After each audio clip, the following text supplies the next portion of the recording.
Alhamdulillah, subhanaka la ilma lana illa ma 'allamtana innaka antal alimul hakim wa tub 'alaina innaka antat tawwabur rahim ya dzal jalali wal ikram.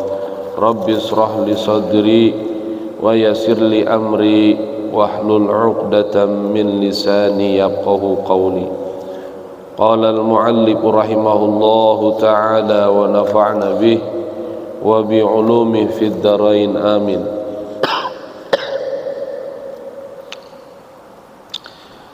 Hadirin hadirat, bapak-bapak, ibu-ibu sekalian yang dimuliakan Allah, pada kajian subuh kali ini kita lanjutkan pelajaran kita. Sekarang giliran hadis yang ketiga. Bismillahirrahmanirrahim. Al-haditsu tsalitsu, bermula pembahasan hadis yang ketiga. An Anas bin Malik radhiyallahu anhu qala Rasulullah sallallahu alaihi wasallam, innallaha ta'ala yanzuru ila wajhi syaikhi sabahan wa masa'an wa yaqulu ya abdi qad kabura sinnuka wa raqa jilduka wa daqqa azmuka wa qtaraba ajaluka wa hana qudumuka ilayya fastahyi minni fa ana astahyi min syaibatika an u'adzibaka finnar. Datang riwayat dari Anas bin Malik radhiyallahu anhu, mudah-mudahan meridai Allah kepadanya.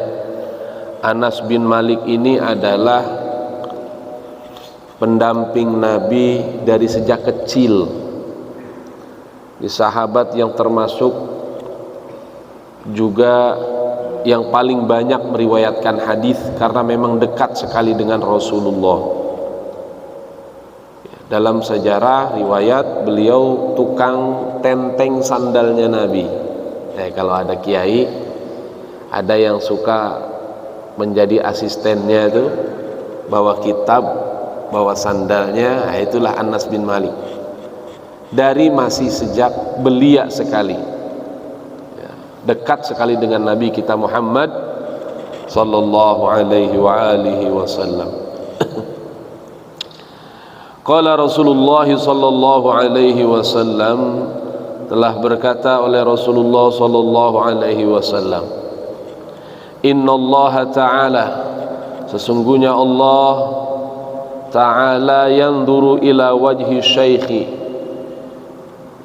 senantiasa melihat dan memperhatikan ila wajhi syaikhi, kepada wajah orang yang sudah tua. Syekh jamaknya syekh, syuyukh, syekh, syaikhani, syuyukh.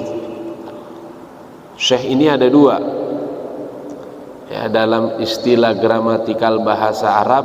Syekh itu bisa maknanya orang yang sangat luas ilmunya, sekalipun umurnya masih muda, dia dipanggil syekh lantaran luasnya ilmu, walaupun masih muda, itu dipanggil syekh. Ada orang yang dipanggil syekh karena memang umurnya yang sudah tua, umurnya sudah tua. Di sini barangkali ada yang sudah umur 70-80. Ada. Kalau sudah 70-80 itu dalam bahasa Arab dipanggil syekh, orang yang sudah tua renta. Paham ya Bapak Ibu? Jadi kalau orang dipanggil syekh di Arab, gak mesti dia orang yang alim, tergantung. Sudah tua sekali dipanggil syekh. Allah senantiasa memandang wajah orang yang sudah tua, dipandang terus oleh Allah sabahan wa masya'an, dipandang setiap pagi dan petang sore. 2 kali dipandang oleh Allah, dilihat nih wajahnya bersih enggak. Di waktu subuh dipandang lagi ngapain? Oh, masih tidur. Padahal sudah waktunya, sudah maghrib umurnya, sebentar lagi pulang menghadap Allah. Itu dipandang. Sobahan pagi ini Allah melihat wajah yang sudah tua-tua, dilihat oleh Allah. Oh, lagi ikut jamaah di Masjid Medan Satria. Waduh, berkah. Sorenya dilihat lagi, sobahan wa masaan dipandang, dilihat, oh lagi ngaji lagi di Masjid Medan Satria. Oh, Masya Allah. Jangan pula sudah tua umurnya, tetapi dilihat pandang wajahnya oleh Allah setiap subuh dan sore, selalu dalam keadaan sibuk dengan urusan maksiat, na'udzubillah wal iyadzubillah, atau sibuk dalam urusan dunia. Sudah tua masih sibuk dengan dunia. Terus kapan mau melakukan bekalnya? Sebentar lagi maghrib, bentar lagi umurnya maghrib. Yang tua-tua ini udah umum dipanen, betul nggak Bapak Ibu? Kalau yang muda ya kadang dipanen, kadang enggak. Maka kata para ulama, ya, al hayatu hasadun, hidup itu adalah panenan. Dan yang dipanen ini memang rata-rata yang sudah matang, ya, sudah mengkel matang tuh dipanen. Itu sudah umum, betul tidak? Ini ibu-ibu yang sudah tua-tua, laksana buah. Kalau kita belanja di pasar tuh, yang laku yang matang apa yang mentah? Matang. Kadang-kadang dipilih dulu tuh, sudah jelas tulisannya mangga harum manis Rp 15.000 per kilo. Masih milih juga mana yang matang. Ya. Jangan juga jadi umur yang sudah tua malah busuk. Ada tuh, itu yang dikatakan orang yang dipandang wajahnya oleh Allah sudah tua tetapi bukan dalam keadaan melakukan amal soleh. Itu ibarat buah yang busuk kematangan. Sudah waktunya dipanen tapi masih sibuk aja dengan urusan dunia, akhirnya busuk dia. Tetapi harus diingat juga, yang dipanen bukan hanya yang tua, betul nggak? Yang muda juga tuh mangga muda laku juga dijual, dipanen juga. Untuk apa? Rujak. Betul nggak Bapak Ibu? Kalau rujak itu pakai mangga yang empuk sekali kurang enak, ya. Dia enaknya yang masih mentah atau agak mengkel-mengkel sedikit. Begitu juga manusia, dipanen nggak hanya yang tua. Ini yang muda-muda jangan berbangga hati. Wah, biasa yang tua duluan. Oh, belum tentu. Saya punya teman banyak sekali Bapak Ibu yang waktu Covid lalu nomornya saya deletin di HP saya hapus, Ustaz. Banyak sekali mereka dipanggil oleh Allah, saya hapus nomornya, ya. Orangnya sudah nggak ada, ya nomornya saya hapus, ya. Dipegang istrinya repot nanti, ya. Itu yang teman-teman kiai-kiai, ustadz-ustadz yang sudah wafat Covid lalu dipanen oleh Allah. Ya, itu panennya nggak kira-kira tuh, swasembada waktu Covid kemarin itu, ya. Kiai itu sampai hampir 10.000 total dari awal Covid sampai akhir. Data dari Nahdlatul Ulama. Ini Kiai NU saja nih. Data 8.000-an itu fase 2021. 2022 belum bersih sekali tuh Covid. Itu hampir 8.000 data dari NU, belum dari Kiai Muhammadiyah, belum dari Versis, ya. Ya Allah. Jadi kita ini bakal dipanen Bapak Ibu, ya. Jadi Allah melihat wajah seseorang yang sudah umurnya tua itu sobahan wa masaan, subuh dan sore. Ini hati-hati yang sudah tua nih, jangan masih ngomong yang dunia ya. Sudah tua masih ngomongin dunia aja, apalagi ngomongin ya kalau hiburan nggak apa-apa sekali dua kali, tapi kalau setiap hari ya, yang diomongin, yang dipandang perkara dunia yang bikin rusak, ini namanya dipanggil tua-tua keladi. Tua-tua semakin jadi. Hati-hati ya. Shallu ala Muhammad. Nah, kita kalau beli buah beli terong, beli pete, beli jengkol, nggak mesti tua, Ustaz ya. Terkadang banyak juga jengkol muda tuh diampar, dipanen juga tuh, dijual. Enak nggak jengkol muda? Enak pakai sambal. Nah, itu artinya pelajaran buat kita. Kalau kita masih muda, jangan merasa kita aman dari kematian. Gak ada yang aman dari kematian. Warga Palestina di Gaza gak pernah berpikir anak-anaknya itu bersih.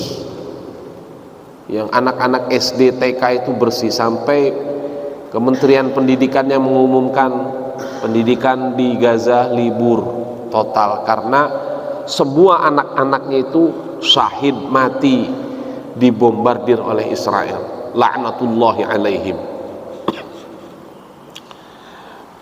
Nah, ini dalam hadis ini yang diingatkan yang tua-tua nih, mohon maaf yang tua ya. Dan memang kita harus selalu ingat kematian. Kalau sudah tua nggak ingat kematian, terus apa yang mau diingat ya. Harus sering-sering ingat kematian.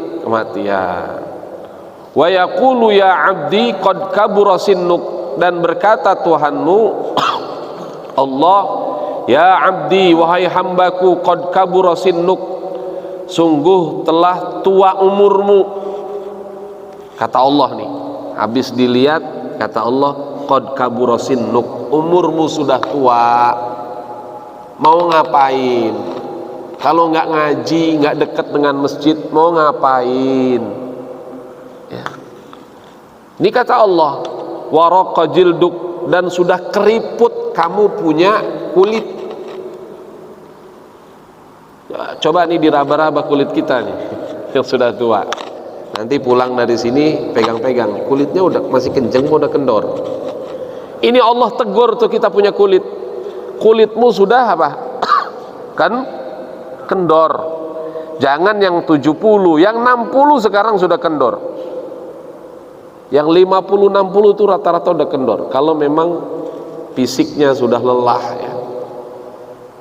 Dan umur kita ini sudah dinas oleh Nabi Muhammad, nggak jauh-jauh baina sittina wa sab'in, antara 60 70. Nih yang sudah 70 nih bonus luar biasa. Jarang yang lewat 70 nih umat Nabi Muhammad. Beda dengan umatnya Nabi Musa, Nabi Nuh, sampai mencapai 900 tahun ke atas. Kalau kita hidup di dunia 900 tahun capek, Bu, Bapak Ibu sekalian ya. Rombongan kita hidup nih, kalau teman-teman kita udah banyak nggak ada di alam dunia, iseng. Saya pernah ngobrol dengan kakek saya tuh ya, apa yang dirasa kayak sekarang ya, yang diingat hanya mati aja terus. Alhamdulillah. Kenapa? Teman-teman kakek udah nggak ada semua. Iseng, dunia ini kayak sepi. Kadang-kadang ya menetes air mata, ingat si fulan ya. Nah, maka nih yang sudah tua beruntung oleh Allah didekatkan dengan masjid ya. Beruntung ya. Wadaqqa 'azamuk, dan juga sudah rentan, sudah kropos tulangmu. Dengkul tuh udah nggak bisa kuat naik tangga lagi kalau sudah tua. Betul nggak? Ini Allah ingatkan anggota tubuh kita berkurang. Dalam surat Yasin itu ada ya, nunakkisu fil khalqi afala. Itu dikatakan ketika tua umur kita itu semakin berkurang, dikurangin juga daya tahan tubuh kita, mulai dengkulnya nggak kuat, belonjor, duduk nekuk sedikit bangunnya lama, kesemutan kakinya. Kalau yang muda nggak begitu. Dan itu kata para ulama, saya baca dalam redaksi lain kitab lain mengomentari hadis ini, syarahnya ternyata memang anggota tubuh kita itu adalah amanah. Kita ini menjadi imam dari anggota tubuh kita. Wa anta imamun alal jawarik. Kalian itu adalah imam bagi anggota tubuh kamu, dan tubuh kamu itu adalah nasihat. Ya, dalam syarah hadis ini ulama-ulama menjelaskan begitu. Kita ini imam, ini kaki sudah tua nih, ini mau diajak kemana nih kaki ini? Ini tangan sudah mulai geget-geget, ini mau dibawa kemana? Kita yang menjadi imam. Kalau sudah nggak ada sanak famili saudara, kita menjadi imam dari tangan, dari anggota tubuh kita. Dan anggota tubuh kita adalah nasihatun, menjadi nasihat buat kita. Kata ulama, kalau rambut sudah beruban, sudah saatnya berpikir dengan jernih, kurangin emosi. Berpikirnya harus sudah jernih, jangan seperti anak muda, sudah tua kok masih doyan nongkrong di pangkalan, ya. Masih doyan nyawer-nyawer, nauzubillah wal iyadzubillah. Saya lihat dikirimin video sama teman saya, sudah tua joget-joget nyawer, ditarik sama istrinya. Sarungnya jatuh, masya Allah, masya Allah. Nah ini yang kayak begini dipandang oleh Allah, subuh, pagi dan petang, sore kok lagi dalam keadaan begitu, hati-hati ya. Gigi kita sudah mulai tanggal, itu nasihat bahwa sudah jangan rakus lagi dari dunia, udah secukupnya aja, yang penting makan buat sekedar kuat ibadah, ibadah kita nikmat cukup. Kalau sudah tua tuh nggak usah macem-macem, jangan masih mikirin bisnis, masih mikirin sama masjid jauh, ma'azallah wal iyadzubillah. Gigi kalau sudah tanggal kan berkurang, betul nggak? Yang umur 40-50 saja gigi udah mulai banyak yang tanggal, Bapak Ibu. Nah itu menggigit barang itu sudah nggak seperti kita umur 30 ya, udah mulai berkurang daya gigit itu. Itu sudah dinasehati oleh tubuh kita, sudah jangan rakus lagi dari dunia. Kamu sudah nggak begitu kuat untuk menggigit banyak hal dari dunia ini. Sallu ala Muhammad. Nah, ini disebutin oleh Allah, oleh Rasulullah satu persatu pernyataan Allah. Waqtaraba ajaluka, dan telah dekat ajalmu. Yang sudah tua otomatis dong, bukan semakin jauh tapi semakin dekat. Kullu ma ya'ti ya, qarib. Sesuatu yang bakal datang itu akan semakin dekat, bukan semakin jauh. Kita paranin kok makin jauh. Nah maka udah mulai sudah tua nih, kita ingat-ingat nih nasihat. Kaki sudah mulai apa? Nggak kuat jalan jauh, sudah jangan banyak-banyak keluar rumah. Keluarnya dari rumah cukup menuju ke masjid, duduk nuntut ilmu, ngaji, raih ridho Allah, sholat berjamaah, udah itu maksudnya. Jangan kemana-mana. Umur 60 tahun masih ngurusi perusahaan, lari sono lari sini, padahal anaknya sudah ada. Ini jangan. Islam tidak mengajarkan begitu. Oh pengen kaya, boleh, kaya itu boleh, cinta dunia itu boleh. Tapi pengen cepet-cepet kaya tuh nggak boleh dalam Islam. Karena kalau pengen cepet-cepet kaya apa saja disikat, atau lupa umur. Jadi lupa umur. Ya. Sudah kasih yang muda, ya. Jangan sudah tua masih ngurusi perusahaan. Kapan istirahatnya? Nah, kakinya ini sudah dinasehatin. Apa faedahnya kita terlalu kaya di alam dunia ini kalau ternyata kekayaan itu justru menjadi bumerang buat kita besok di alam barzakh? Dan setiap harta yang kita dapat pasti ditanya oleh Allah Subhanahu wa taala. Shallu ala Muhammad. Wahana kudumuka ilayya, dan ya, sudah datang waktunya ya, kedatanganmu ilayya kepadaku. Fastahyi minni, maka malulah engkau kepadaku, kata Allah. Fa ana astahyi min saibatika an u'adzibaka finnar. Karena sesungguhnya kami juga malu, kata Allah, kalau mengazab orang yang sudah tua. Ya, Allah saja malu tuh. Kita disuruh malu nih yang sudah tua, malu kepada Allah. Karena Allah juga sebenarnya nggak tega, malu mengazab orang yang sudah tua renta nih, kayak begini diazab, nggak diazab juga jatuh.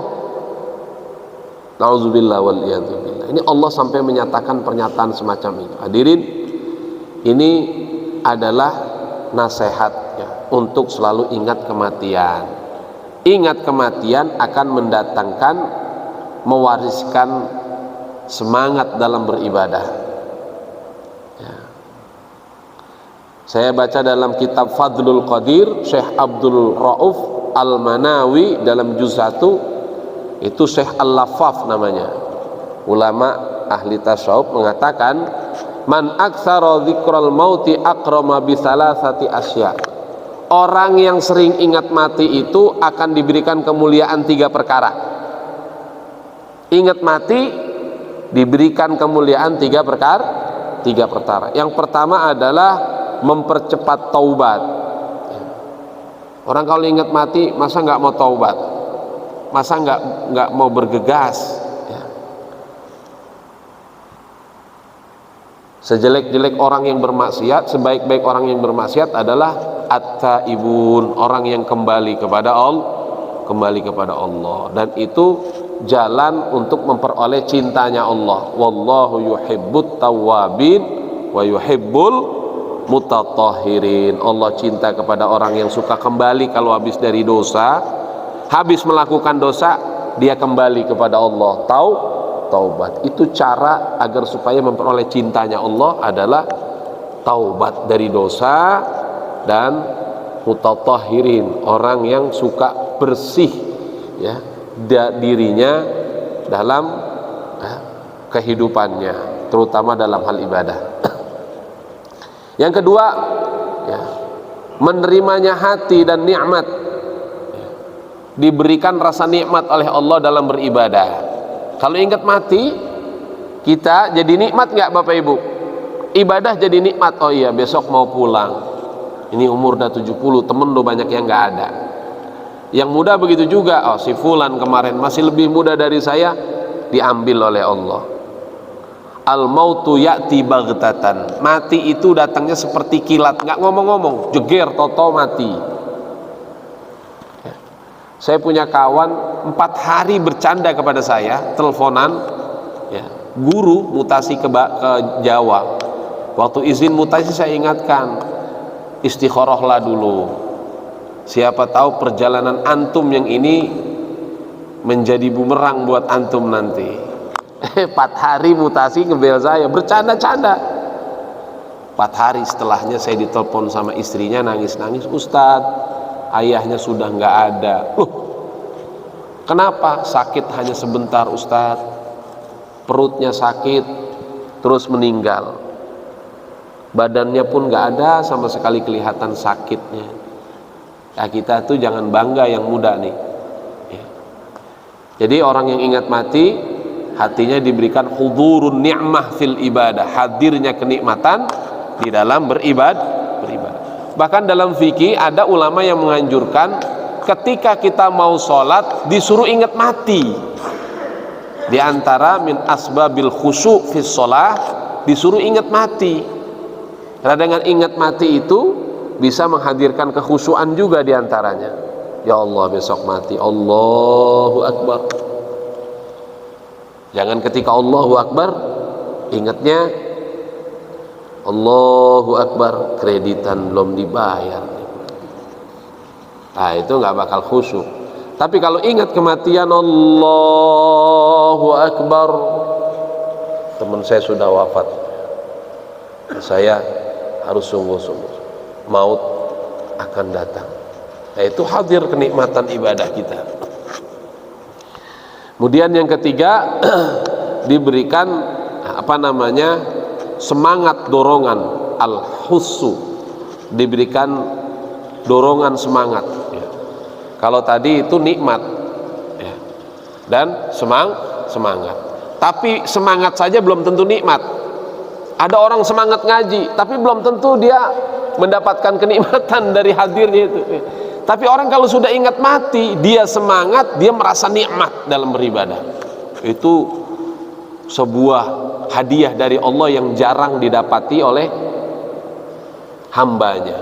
Kalau ingat mati, ibadahnya semangat, terasa nikmat. Sholat nikmat, duduk di majelis ilmu nikmat. Bahkan kata para ulama nih, saya baca ya, afdhalur rahah, istirahat yang paling afdol, yang paling nikmat tuh bukan tidur, tetapi menuntut ilmu. Al-hudur fi majalisil ilmi, kita hadir di majelis ilmu, nyender atau duduk ya, mendengarkan nasihat, mendapatkan nutrisi ruhani batin kita, hati kita menjadi lembut.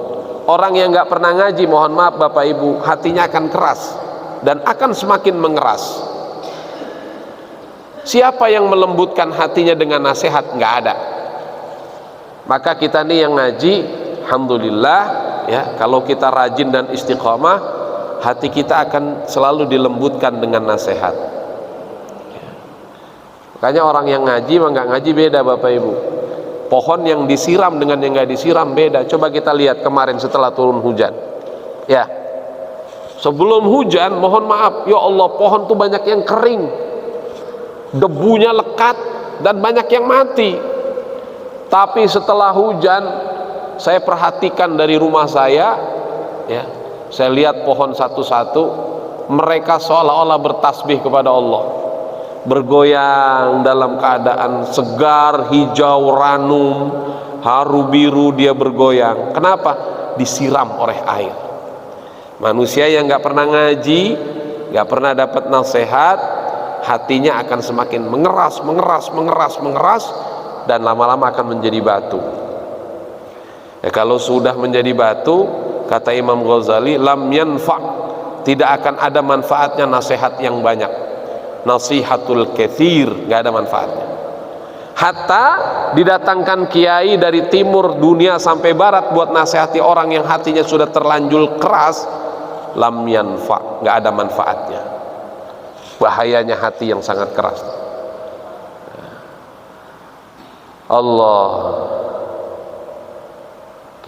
Allah mengatakan malu mengazab orang yang sudah tua.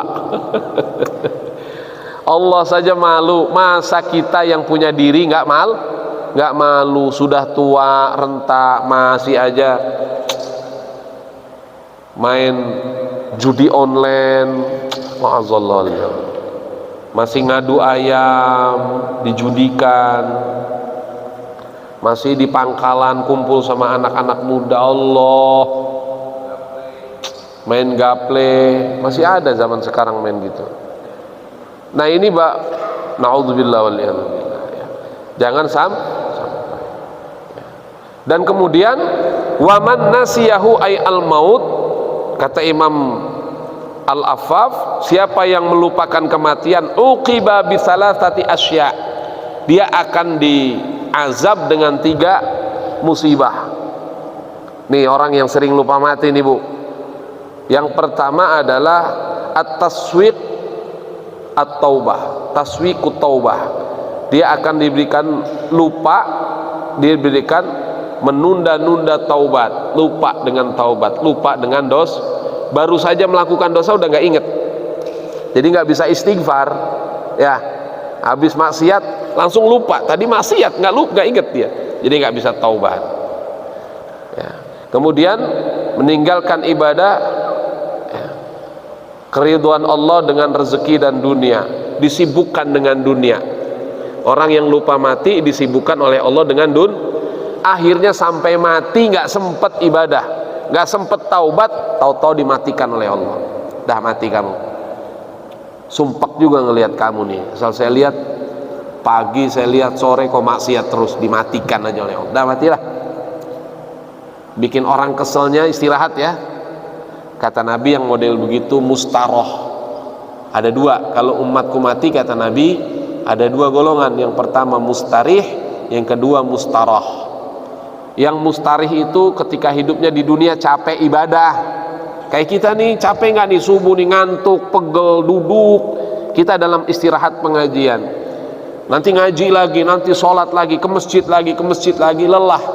Tapi lelah dalam ibadah. Namanya mustarih. Ketika mati dia diistirahatkan oleh Allah di alam barzah, memanen dari lelah dan letihnya saat beribadah di dunia. Mustarih. Yang kedua mustaroh. Hidupnya di alam dunia bikin pegel perut orang terus, bikin kesel aja nggak berhenti ada aja, disuruh ini nggak dikerjain, disuruh itu dikerjain, dinasehatin nggak didengerin, emosi merasa selalu benar sendiri. Mati ngaji enggak, kalau ada motor dibenain, ada jemuran dibenain, punya orang padahal. Yang begini ini kata Allah ketika mati Allah bilang, dah kamu berhenti bikin orang kesel, saya matikan aja. Mustarah, dipaksa berhenti oleh Allah karena sudah terlalu banyak orang yang dibikin kesel sama dia. Sallu ala Muhammad. Namanya mustarah. Nah Bapak Ibu sekalian ya, kita harus banyak berpikir min aina ji'na wa ila aina raja'na. Min aina ji'na, dari mana kita datang, wa ila aina raja'na, abis ini kita mau kemana?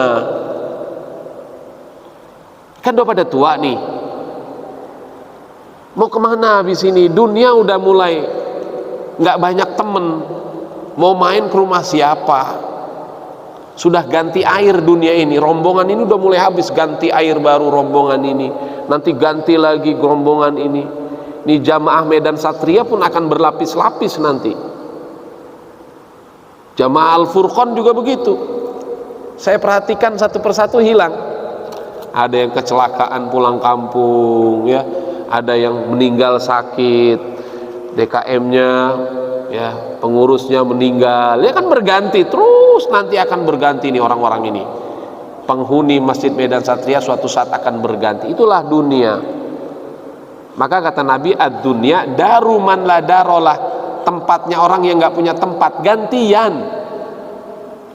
Apa yang nggak gantian di dunia ini? Pengurus DKM satu saat akan ganti kalau sudah wafat, sudah uzur, sakit ya.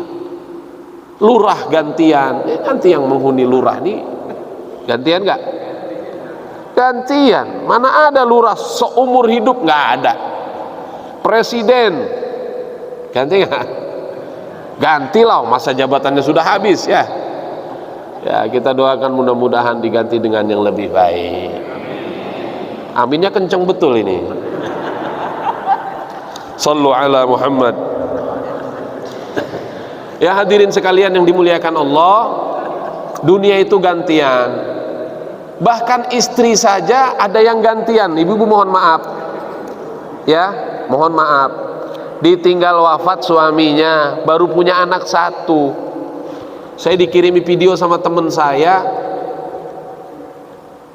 Allah ya, buru-buru saya hapus video itu, karena dalam video itu ada janda muda baru punya anak satu namanya Zulfa.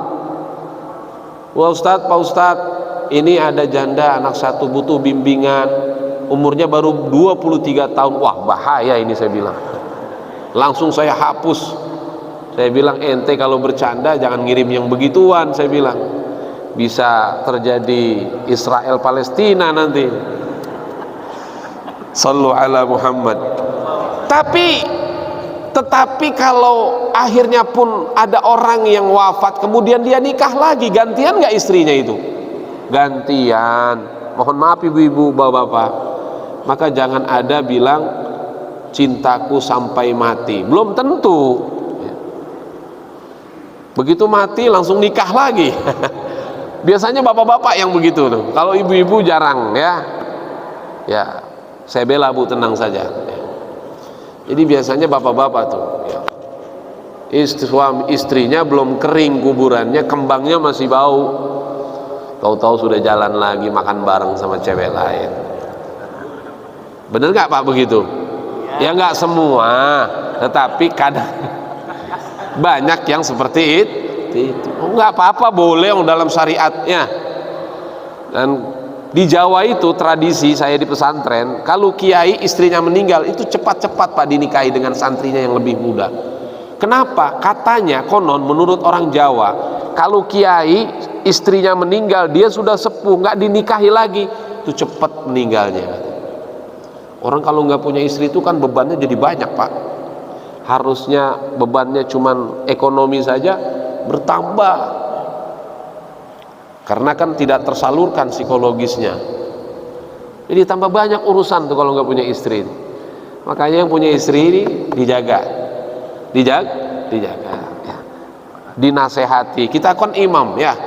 Tugas imam itu adalah memberikan, membimbing. Yang namanya membimbing itu harus banyak sabar. Jangan hanya ikhtiar, tapi pinjem waktu-waktunya Allah untuk lapor kepada yang mengatur hati manusia. Allah banyak ngadu. Ya Allah, istri saya galak banget ya Allah, berikan taufik dan hidayahmu kepada istri saya ya Allah. Sallu ala Muhammad. Hadirin sekalian yang dimuliakan Allah ya, ini ada kisah nih dikit lagi. Wahkiya inna aliyan radhiyallahu ta'ala anhu kana, diriwayatkan, diceritakan tentang Sayyidina Ali radhiyallahu an, kana yazhabu ilal jama'ati li sholatil fajri, dia berjalan pengen sholat subuh Sayyidina Ali, musri'an falaqiya saykhan fit tariqi yamsi qadamahu ala sakinah, di tengah jalan dia lagi berjalan ketemu orang tua renta, dalam jalannya pelan-pelan ya, kalau udah tua kan gak ada yang kenceng jalannya. Kalau Pak Haji Wahyu masih lari bisa dia, tapi kalau yang sudah tua pelan-pelan jalannya. Walau qari'i fi salakit tariqi wa ma marra Ali radhiyallahu anhu, dan ketika jalan Ali nggak mau mendahului karena kesian sudah tua nih kalau saya lancangin. Ini adab dalam perjalanan nih. Kalau naik motor nih yang bapak-bapak, di depannya ada orang tua nih, kalau mau ikut akhlaknya Sayyidina Ali itu jangan dikepotin, apalagi diklaksonin, tit, sudah tua. Ini orang anak muda di jalan tuh sering kayak begitu, nggak sabar ya. Saya pernah lihat orang tua naik motor bawa keranjang diklaksonin sama anak muda, akhirnya ngepot nyebur jatuh ke got. Saya kejar anak mudanya, kamu tuh nggak punya akhlak, saya bilang. Coba kamu balik lagi tuh orang tua tuh yang kamu klaksonin jatuh. Oh iya Pak, maaf, saya buru-buru, semua buru-buru di dunia ini. Saya bilang gitu. Masih anak sekolah itu, ya minta maaf. Ya anak-anak sekarang begitu. Ya, suul adab sama yang tua. Ya kadang-kadang masih muda udah nggak hormat sama yang senior. Ya. Seniornya ngajarin kebaikan, nggak dipakai sama dia. Ya. Takriman lahu, ya wa ta'ziman, ya li saibatihi, dia menghormati tuanya. Jadi nggak diduluin jalannya. Hana waktu tulu isyamsi falamma dana syaikhu ila babil masjidi falam yadkhulil masjidah. Ketika sudah matahari masuk pada waktu subuh, dia sampai di pintu masjid, dia nggak masuk. Ya, ternyata apa? Fa'alima Aliyun radhiyallahu annahu kana minan nasara. Ternyata bukan orang Islam, Pak. Ya. Ya Allah, kata Sayyidina Ali, kirain mau ke masjid mau sembahyang, kagak taunya sampai pintu diem ya. Fadakhala 'alal masjidi. Kemudian masuk Ali ke masjid, fawajada Rasulullah sallallahu alaihi wasallam, mendapati ia akan Rasulullah sallallahu alaihi wasallam fir ruku'i fatawwala ruku'a miqdar ruku'aini. Dia dapati Nabi ruku panjang sekali, seolah-olah dengan waktu 2 ruku'an. Hatta adrakahu Ali, sampai akhirnya Ali bisa bergabung salat berjamaah.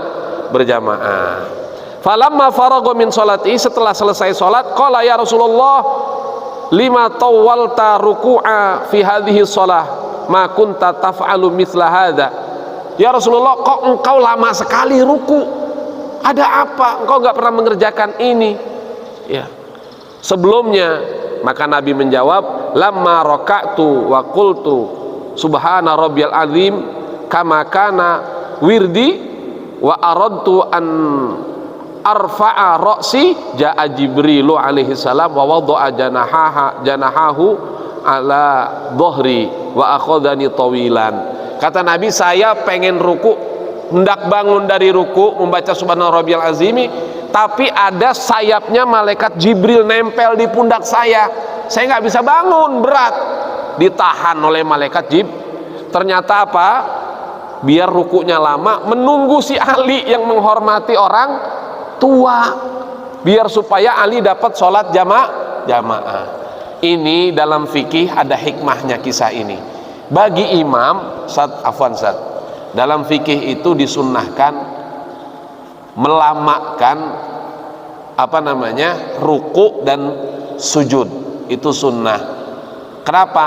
Agar bersedekah kepada orang yang masbuk, dapat 1 rakaat. Kalau ruku, dapat rukunya imam, dia dapat 1 rakaat ya.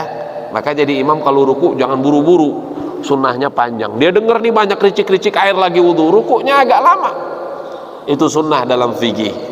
Dalam mazhab Syafi'i, melamakan ruku untuk menunggu orang yang masbuk, ditunggu sebentar. Ini Nabi ditahan sama malaikat Jibril, jangan bangun, lama sekali ya. Sekedar menunggu siapa? Si Ali yang lagi jalan karena nungguin kakek tua ini, nggak mau diduluin. Yang kedua, sujud sekedar membagi pahala orang berjamaah. Kalau sudah salam dia nggak bisa ngikut jamaah, betul? Nah, itu sunnah. Nah, ini kisah Ali manfaatnya besar. Memang Ali ini orang yang cerdas. Ada satu kisah Ali ini, Bapak Ibu, ini agak menarik, saya bacakan kisah ini. Sayyidina Ali itu dikenal dengan babul ilmi, pintunya ada sholawat atau ana madinatul ilm wa ali babuha faman aradal madinah fayatiha min babiha. Itu artinya tahu nggak? Kata Nabi, aku kotanya ilmu, Sayyidina Ali pintunya ilmu. Siapa yang pengen masuk ke kota lewat Ali. Cerdasnya Ali luar biasa. Sampai ada satu kisah sebagai penutup tentang cerdasnya Sayyidina Ali. Satu ketika Siti Fatimah lapar. Laparnya bukan lapar biasa tapi ngidam. Ingin sekali makan buah delima, Bapak Ibu. Anak Nabi nggak dimanja oleh Allah. Dunianya Ali ini memang dunianya ini sederhana. Zuhudnya itu dikatakan ya ahyanan lid dunya wa ahyanan lil akhirah. Dunia itu datang sekadang-kadang aja ke dia. Enggak tiap hari kayak kita nih, tiap hari dapat bonus, tiap bulan dapat gaji ya. Ali itu ahyanan aja. Zuhudnya, sifatnya sahabat tuh beda-beda. Akhirnya Sayyidina Ali bilang apa, Bapak Ibu? Kata Fatimah, baik, saya mau ke pasar dulu. Mau ngapain engkau wahai kekasihku? Pengen kuli angkut gandum sama orang kafir Quraisy. Coba bayangkan, Sayyidina Ali nggak punya duit beliin delima istrinya, dia kuli dulu panggul gandum di pasar kepada orang kafir Quraisy. Setelah selesai, dia dapat upah yang sekira-kira upah itu dia belikan gandum delima, dapat 1 delima yang besar. Dibawalah pulang delima itu. Di tengah jalan bertemu dengan seorang janda tua yang miskin. Jandanya tua nih, Bu ya. Ditanya, ya Sayyidina Ali, min aina ji'ti? Dari mana engkau datang? Dari pasar. Apa di tanganmu itu? Delima. Dilihat delima besar sekali. Apa kata janda itu? Ya Sayyidina Ali, i'lam, ketahuilah aku sudah 10 tahun ingin sekali makan buah itu.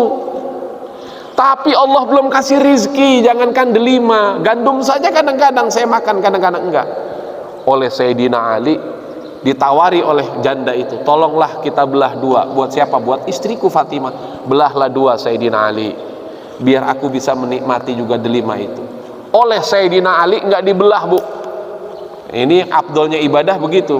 Kalau ada orang yang minta kepada suatu, ingin sekali yang kita punya, yang kita kasih, yang kita cintai.